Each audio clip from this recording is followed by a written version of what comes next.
ಶೀಘ್ರ ಒಳ ಮೀಸಲಾತಿ ಅನುಷ್ಠಾನಕ್ಕೆ ಆಗ್ರಹಿಸಿ ಸಂಘರ್ಷ ಸಮಿತಿ ವತಿಯಿಂದ ಡಿಸಿ ಕಚೇರಿ ಎದುರು ತಮಟೆ ಚಳುವಳಿ ಮೂಲಕ ಪ್ರತಿಭಟನೆ ನಡೆಸಿದರು.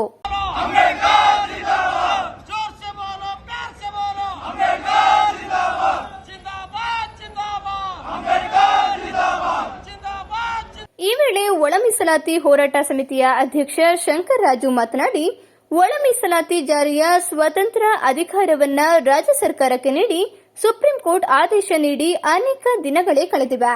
ಆದರೆ ಈವರೆಗೆ ಅದರ ಅನುಷ್ಠಾನಕ್ಕೆ ರಾಜ್ಯ ಸರ್ಕಾರ ಮುಂದಾಗಿಲ್ಲ ಎಂದರು. ಈ ವಿಳಂಬ ನೀತಿಯನ್ನ ಖಂಡಿಸಿ ಇಂದು ರಾಜ್ಯಾದ್ಯಂತ ಡಿಸಿ ಕಚೇರಿ ಎದುರು ತಮಟೆ ಚಳುವಳಿ ನಡೆಯುತ್ತಿದೆ. ಕಳೆದ 30 ವರ್ಷದಿಂದ ನಡೆದ ಹೋರಾಟದ ಫಲವಾಗಿ ಸುಪ್ರೀಂ ಕೋರ್ಟ್ ನಮಗೆ ನ್ಯಾಯ ಒದಗಿಸಲು ಮುಂದಾಗಿದೆ.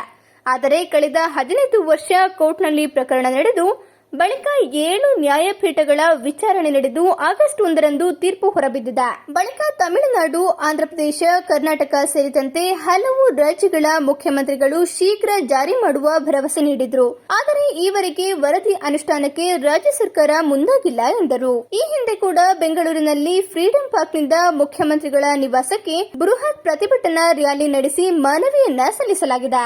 ಆದರೂ ಎಚ್ಚೆತ್ತುಕೊಳ್ಳದ ಸರ್ಕಾರದ ಕಣ್ಣು ತೆರೆಸುವ ಕೆಲಸ ಮಾಡಲಾಗುತ್ತಿದೆ.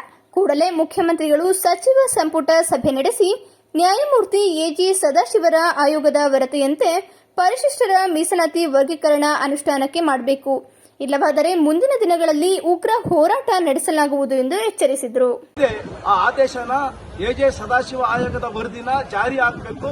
ಆ ರಾಜ್ಯ ಸರ್ಕಾರ ಅದನ್ನ ಸುಪ್ರೀಂ ಕೋರ್ಟ್ ಆದೇಶನ ಸಂಪೂರ್ಣವಾಗಿ ಜಾರಿ ಮಾಡಬೇಕಂತ ಇವತ್ತು ಇಡೀ ಕರ್ನಾಟಕ ರಾಜ್ಯದಲ್ಲಿ ಎಲ್ಲಾ ಜಿಲ್ಲಾಧಿಕಾರಿಗಳ ಕಚೇರಿ ಮುಂದೆ ಕರ್ನಾಟಕ ದಲಿತ ಸಂಘರ್ಷ ಸಮಿತಿ ಪ್ರೊಫೆಸರ್ ಬಿ ಕೃಷ್ಣಪ್ಪನ ಬಣದಿಂದ ಇವತ್ತು ಜಿಲ್ಲಾಧಿಕಾರಿ ಕಚೇರಿ ಮುಂದೆ ತಮಟೆ ಚಳವಳಿಯನ್ನ ಮಾಡ್ತಾ ಇದೀವಿ.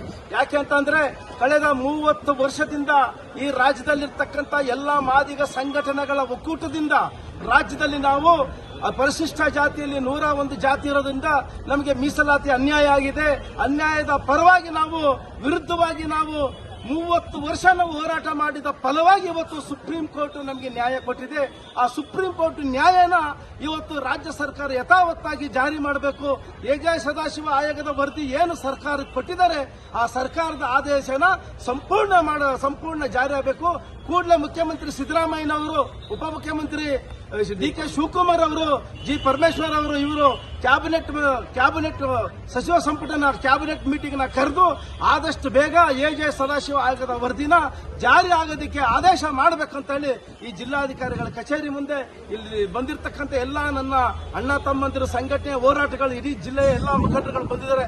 ಈ ಜಿಲ್ಲಾಧಿಕಾರಿಗಳ ಮುಖಾಂತರ ರಾಜ್ಯ ಸರ್ಕಾರಕ್ಕೆ ನಾವು ಒತ್ತಾಯ ಮಾಡ್ತಾ ಇದ್ದೀವಿ.